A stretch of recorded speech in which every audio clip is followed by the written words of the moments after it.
Hey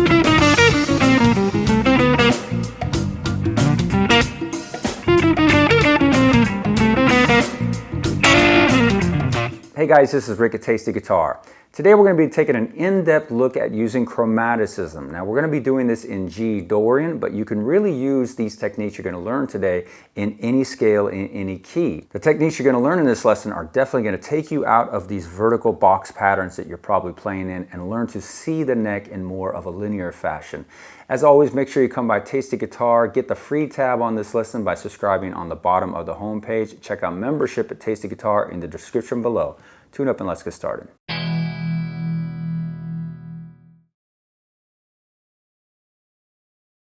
Alright, so first, one of the most important things you got to have down when using this technique is you must know your scales horizontally up the neck. So you're not going to really be able to do this just by sitting in your typical box type of patterns. We're going to be doing all the examples today in G Dorian. So let's take a look at the G Dorian scale just ascending and descending on the D and G strings together, and that's going to look like this.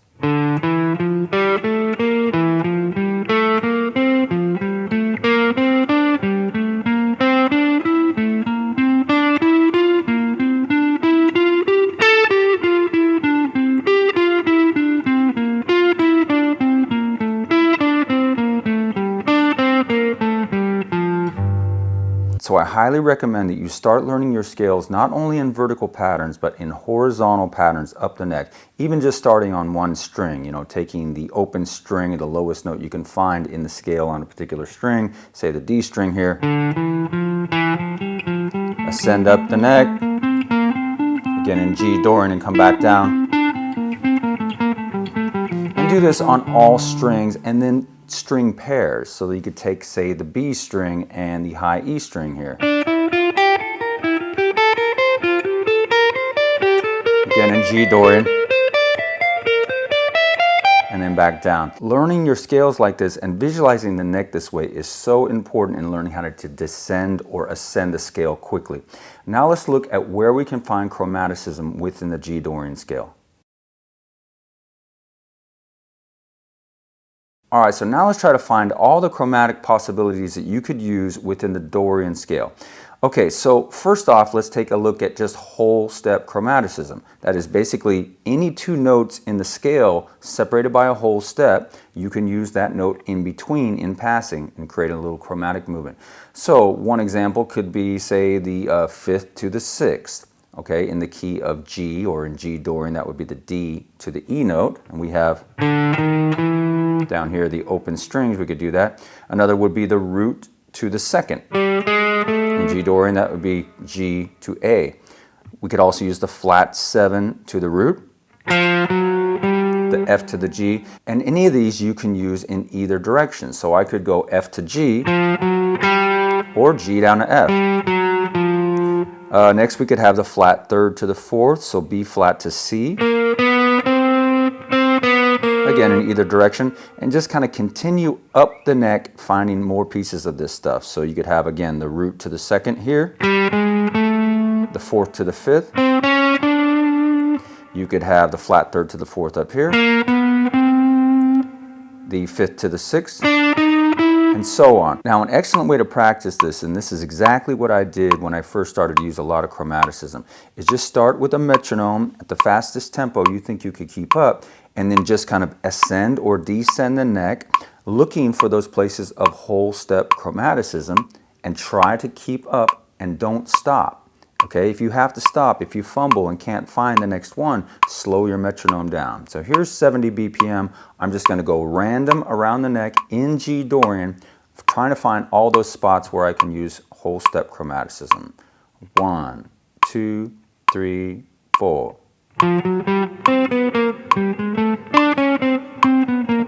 Again, I'm going completely random order, but the first and last notes are in the scale.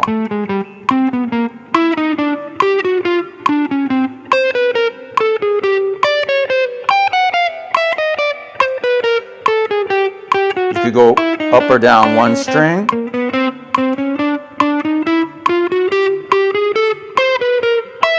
down the next string,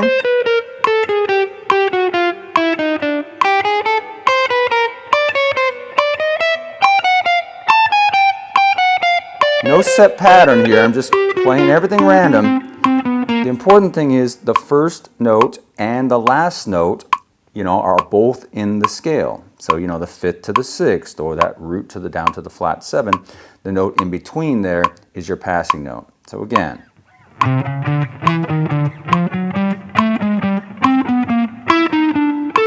This is a great test on if you really know both the scale all over the neck and where the chromaticism is in whole steps. Now once you can get through that last exercise, finding all those pieces of whole step chromaticism within the scale, the next step is you want to find 1.5 step chromaticism, that is 4-note chromaticism. Okay, so within G Dorian, the scale we're working out of today, you have this in several places. I could go from the root of G down to the 6th, the E note there. And the key here is the first and last note have to be in the scale. All right, so G is the root, down to the 6th there of the E note. Another place you have it within G Dorian would be right here, the 4th down to the 2nd, the C to the A. And again, you can go in either direction, ascend or descend. Another good place here is the flat 7 to the 5th. Either direction, and then the flat 3rd to the root. Okay, so those are the best spots for 4-note chromaticism, 1.5 step chromaticism within the G Dorian scale. And again, you want to do that same thing. You want to try to find those wherever you can up and down the neck. So that was most of it down there in that first position of G Dorian, but look into the second position. Where do you have that stuff? Well, I have my flat 3rd to my root here, I have my root to my 6th here, I got the 4th to the 2nd there, and keep moving up the neck. Again, the first and last note have to be in the scale.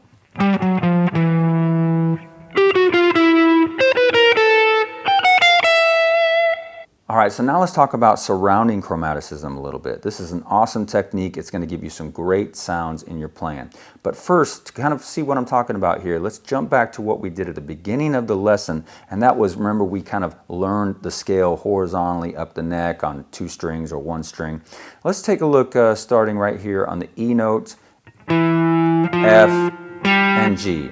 So say we got 3 notes on 1 string, 3 notes in our scale. The middle note would be a target note. So let's think of that as our target. And basically what we're going to do is we're going to surround that note either by hitting the note below it first, then the note above it, and then landing on that middle note. Basically we're just kind of call that surrounding notes. Now you could do that with any of these places where we had 3 notes on a string. So say the next place would be here, in G Dorian. Below our target note, remember the middle note is our target note. Below, above, and then hitting the target. And you could do it in the opposite direction. You could start with the note above, then go below, then hit the targeted note.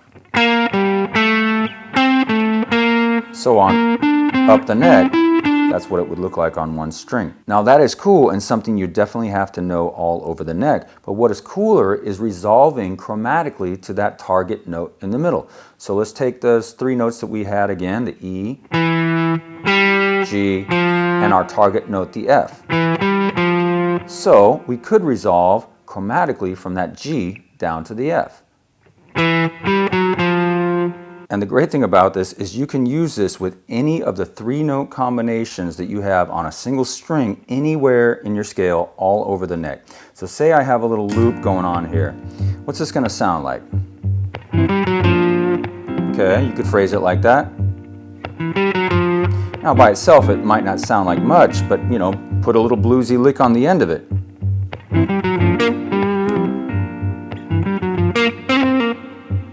Where else do you have this within this scale pattern right here? Well, I have that 3-note combination there, the A, the C, resolving to the B flat, and I could resolve to that B flat chromatically from the C.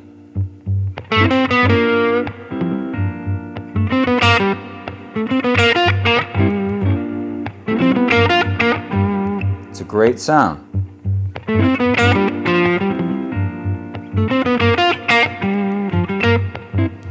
Okay, you also have it up here. Again, the 5th, flat 7. There's our targeted note in the middle, resolved to there with that whole step chromaticism.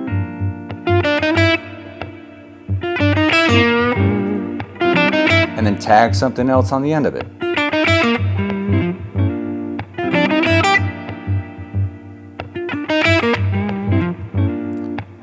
You could have it again up at the top, the flat 3rd, surrounding the 2nd there.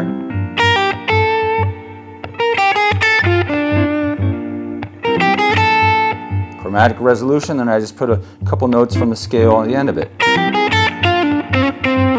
And the next step would be working your way up the neck, finding those opportunities everywhere.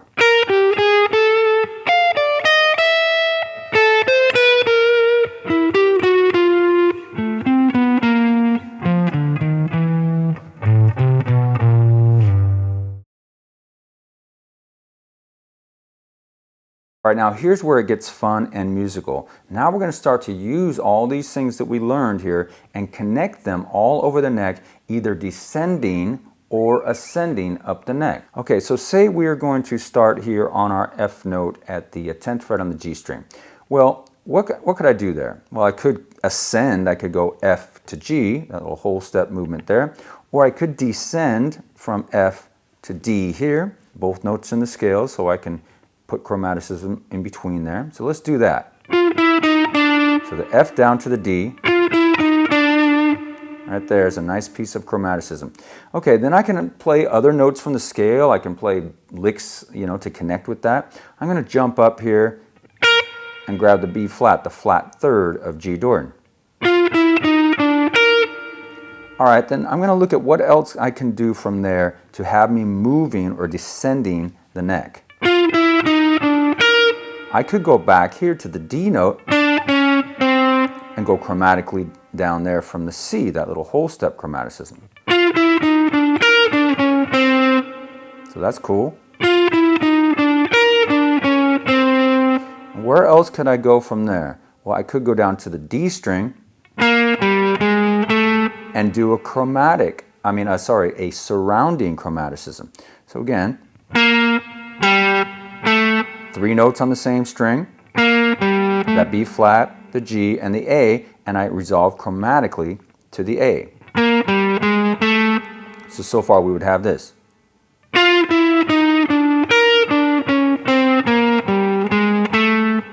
lot of chromaticism happening in there. Using everything. 4-note chromaticism, whole step chromaticism, surrounding chromaticism. And I want to keep descending, so what else could I do here? I could go chromatically from the C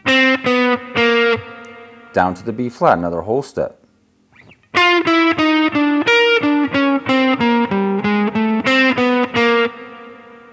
So that makes a great lick.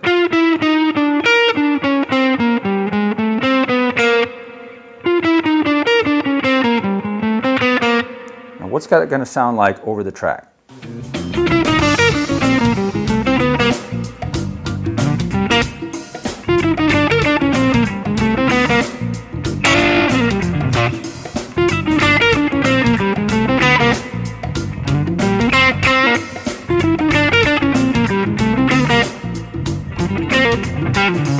So that stuff sounds so cool when you start to combine them. And of course, you got to know your scales up and down the neck horizontally.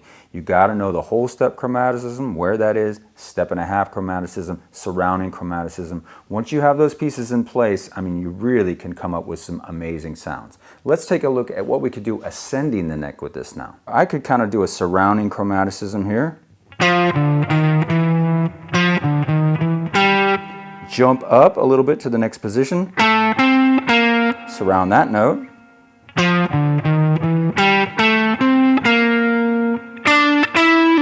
Continue up the scale.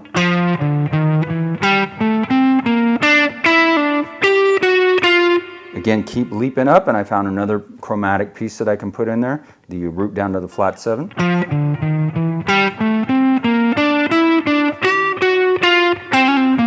kind of finish it out in the blues scale there.